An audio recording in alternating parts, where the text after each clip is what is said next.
Local stories, local voices. We're localwebradio.fm.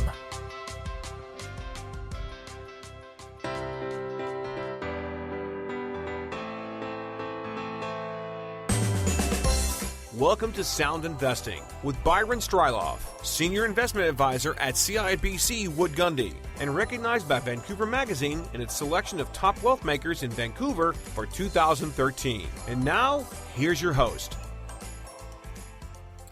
Well, yes, this is your host, Erik Reynolds, and I'm here with Byron Striloff, Senior Investment Advisor at CIBC Wood Gundy. And today we are talking with Byron about the Canadian and U.S. economy and discussing the U.S. and their economic recovery policies, how the stock market affects the economy, and what retirees can be doing for long-term success. Now, before Byron joins us, just a reminder that if you have questions or require assistance, you can reach Byron at 604-535-3700. Again, that's 604-535-3700. Well, hi, Byron. It's great to be talking with you again today. I'm happy to be here, Erik. Well, let's talk about everybody's favorite topic, the U.S. economy. Well, Byron, I see we're going to talk about the amount of debt the U.S. government has created as their policy for an economic recovery. Now, do you think it's a good idea? Well, I'll tell you, the jury is still out, but it has been a conversation that I've been having with my clients over the last few years. What I see developing is a clear mismatch between what the government deems best for the public and what individuals are choosing as best for themselves. And what I mean by that is in the U.S., the government has made debt the recovery tool, and it is the center of its economic policies. They view credit and debt as the lifeblood of their economic expansion, and they've worked hard to make sure that there is enough credit available at low interest rates and plenty of money to go around to fuel, a recovery. But the problem is, consumers are not taking the offer. In fact, since the turndown, U.S. government debt has exploded by many trillions of dollars, whereas the financial sector has contracted by trillions of dollars. So almost 4 years after the recovery has officially begun, consumer debt is going down, and that becomes a problem. Because this is exactly what the Federal Reserve and the U.S. government do not want. What they would like is for consumers to take on more debt and use the proceeds to finance purchases of, almost anything. So if the consumer is not borrowing more and more money, which seems like a good thing, why is that a problem for the central bank? Well, here's what that problem looks like. When we borrow money, it's a form of money expansion, because when we spend the money, it's new money that enters the system. Now, there are only two ways to deal with the debt. Either you pay it off or the bank or lender writes it off. Either way, money leaves the system, so we shrink the money supply. That causes what the Fed is trying to avoid at all costs, which is deflation. Why? Because paying back loans and shrinking the money supply, or by doing that, we lower overall demand, which puts pressure on merchants who then cannot raise their prices and end up laying off or simply not hiring more workers. So we have a situation where we have less money chasing more goods, so it becomes a downward cycle and leads to a slowing economy, which is not what the government wants. Now, since the Fed cannot force people to borrow, Americans who were scared by the financial crisis during 2007 and 2008, they're paying down debt as best they can. And what they, or the Fed, have done to encourage new debt is obviously lower interest rates to make it cheaper to borrow. Plus, they've printed lots of new money, which also cheapens existing dollars in the system. So if we think about it in a rational world, both of these policies really should have convinced investors to splurge and spend all of their saved dollars to make better use of their funds. Why? Because they are earning no interest to speak of, and of course their savings are dwindling in value after inflation and taxes. But the interesting thing is that people haven't, and I think for good reason. When when people feel uncertain about the economy, and that probably is more towards their particular jobs, their individual jobs, paying down debt instead of taking on more, that serves our individual purposes, which for the majority of the population, they're preparing for retirement. And that brings us back to the mismatch. The efforts of the government to grow the economy versus the efforts of the individual to prepare for retirement, and of course that kind of meets smack in the middle of the messy economic reality that we have today. Now, but Byron, I thought that the economy was getting stronger. I mean, I've always thought that when the stock market goes up, this is reflecting a stronger economy. Your comments kind of make me think that might not be the case. Well, I'll tell you, you're absolutely right on that. Not all rising stock markets indicate a recovering economy. Here, let me try and put into perspective why this market is different. First of all, we have had unprecedented economic stimulus from all of the major central banks in the world. And after 5 years of pumping money into the system, money tends to go where it'll make the best return, and that has been the stock market and the real estate market. So the super low interest rates since 2008 have actually helped inflate these markets towards elevations that have many economists concerned because they look like bubbles are forming. And that, of course, is the interesting thing because very few people are worried about that. In fact, most are actually quite happy at the rise in prices. Now I get that. I understand their motivation. Bubbles benefit everyone because people make money by doing nothing other than going along for the ride. So no one wants a bubble to end, and the rationale becomes, oh, it's okay because this time it's different. So the biggest difference I see from previous bubbles, like, for example, 2000 and 2007, is during those periods there were strong fundamental demographic and economic trends that were behind them. This one is central bank driven, and it doesn't have these trends. So it's artificial in the sense that markets are only advancing because of stimulus and borrowed money. And in a normal recovery, the debts and inefficiencies and imbalances from the previous boom would get washed out and corrected, and then the economy would be able to rebalance itself. And the thing is, the economy wants to correct, but the Fed is preventing it because corrections are painful. Politicians have a hard time getting reelected when housing prices and stock prices are falling. So it's much easier to stimulate, keep interest rates artificially low, and borrow more money in the hopes that things will turn around. Now, Byron, I have more questions for you, but we are up against a break here. So let's go ahead and hit the pause button, and we will be right back with Byron Striloff, Senior Investment Advisor for CIBC Wood Gundy. And when we return, we'll be discussing the stock market and what retirees can do despite the economy. We'll be right back.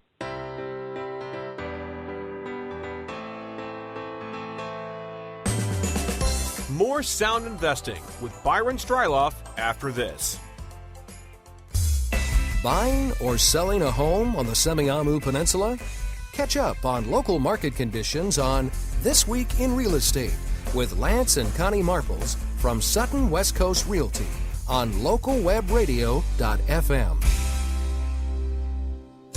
If you're struggling with a dental or oral health issue, be sure to catch the Healthy Smiles Oral Health Show with Dr. Norm Ickert on the Health Channel on localwebradio.fm.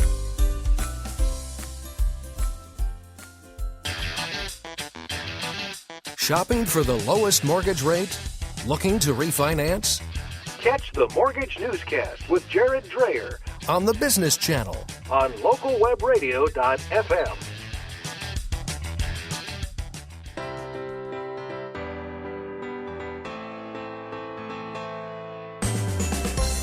It's now time for more Sound Investing with Byron Striloff, Senior Investment Advisor at CIBC Wood Gundy.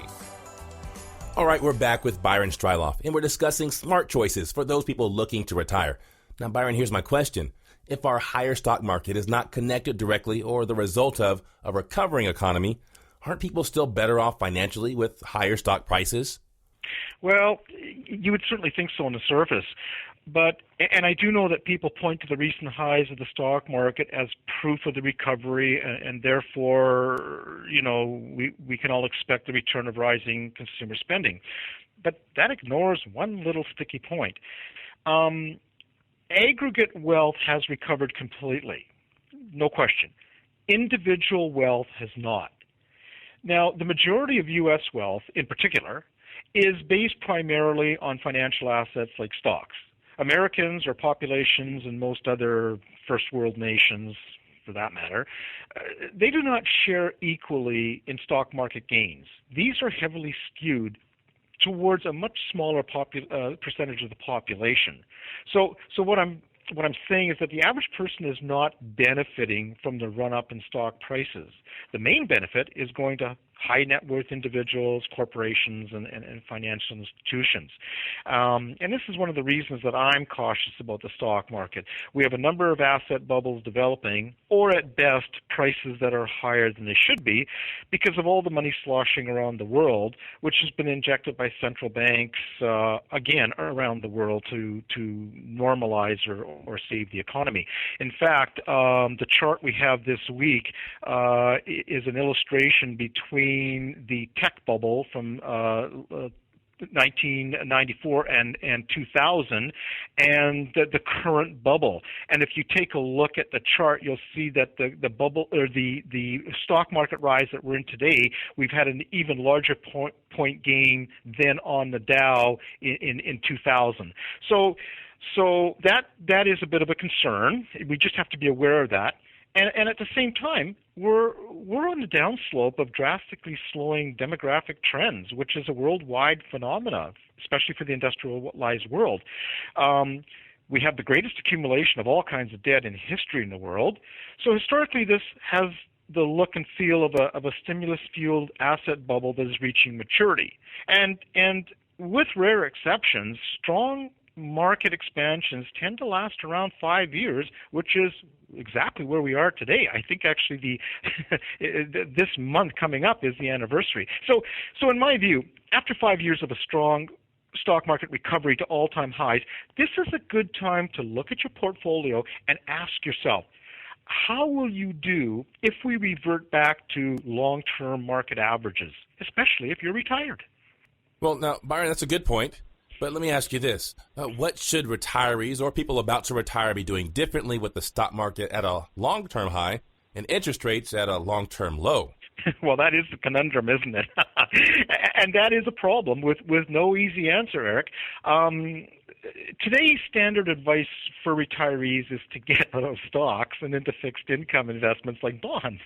I mean, the idea behind that is once you retire, you are dependent upon the income from your investments or the sale of your investments. So therefore, your risk tolerance is much lower, because if we have a market correction and you have to sell stocks at a low point, you're going to lose money that you can't easily replace. The problem, of course, is that one of the negative consequences of the whole QE program, which is intended to keep interest rates low, is that it hurts savers and retirees by keeping returns on safe investments so low as to be almost meaningless. So this has pushed many normally conservative investors further out on the risk curve just to have any sort of return, and many of whom do not really understand the relative risk to their savings.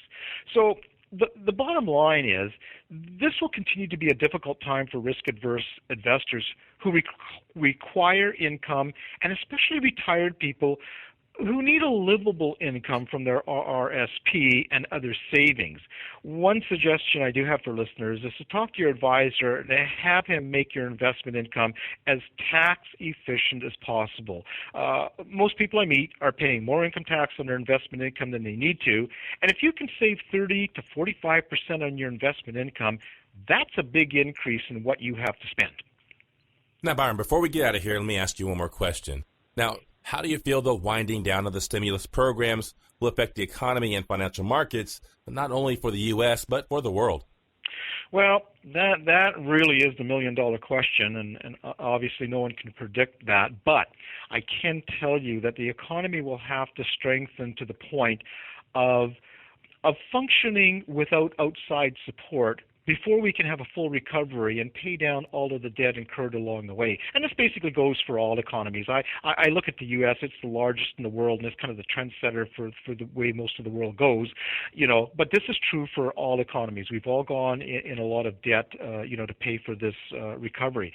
So, as I mentioned earlier, official U.S. policy is not effective because we have a tug-of-war between what the government wants and what people want individually. And it's not just the U.S. This tug-of-war is being played out in countries around the world. Consumers want to protect themselves against adverse future economic conditions, save for retirement, and have good health care. And governments, on the other hand, want their economies to recover. But it's really a demographic problem. Populations that are old or aging quickly are more interested in protecting their standard of living than they are in taking risks to expand their standard of living.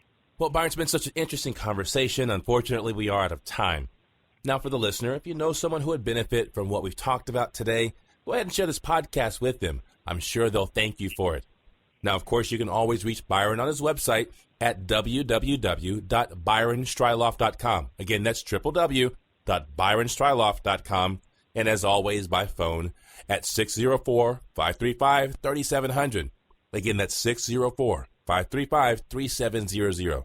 Now, Byron, as always, for myself, for the listeners, it's been a great conversation today. Thank you, Eric.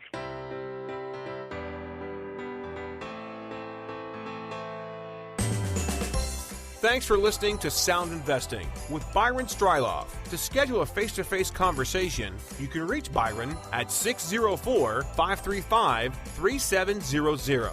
That's 604-535-3700. And online at www.byronstriloff.com.